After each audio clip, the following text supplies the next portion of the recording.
let's go into writing lyrics. Okay, so once you basically organized all your thoughts, brainstorm stuff, let's remember what we're doing here. Okay, we're writing a song. Okay, and a lot of people don't get this, especially in commercial stuff, and beginning songwriters especially, but I've actually seen this in a few songwriters. Guys, we are not writing a novel. You have 3 to 5 minutes, 4 minutes nowadays at the most to get your point across. You don't have to be so weighed down with every single detail. You're not writing a book. Follow me? You're also not writing a Hallmark card. Okay? And it's not a poem. Listen, with all the different song titles and stuff and basically concepts that's going on today, it's very hard to come up with a new one, right? I mean, that hasn't been said before. So that's fine, but I think the way you try to make yourself a little bit different is be more creative. You try to say something, if you can't say something totally new or a concept that's totally new, you say something in a creative way. Follow me? That's good to write down. Try to find a creative, new way to say something.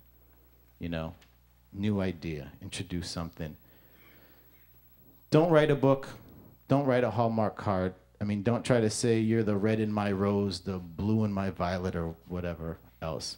But you know what? If you're trying to reinforce how much you love someone, it's cool to say you're the soul of me, or I'd breathe for you, or something like that. I mean, be creative, but don't be corny. There's a fine line between that, right? Okay. So we understand that. Don't write a book. Don't write a novel. Don't write a poem. Write a song. 3 to 5 minutes.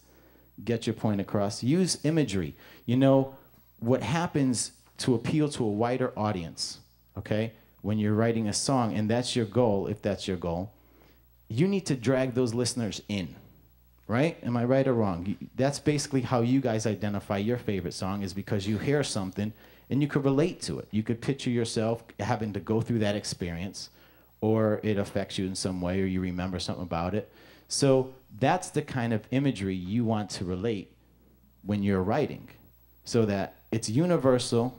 And even though I love specific songs about one person's experience, again, know the odds. I'm not saying there's a right or wrong way, but know the odds. If you're writing a very specific song to you, maybe you just try to be a little creative where it can also appeal to someone else that might have gone through that same type of thing. Follow me?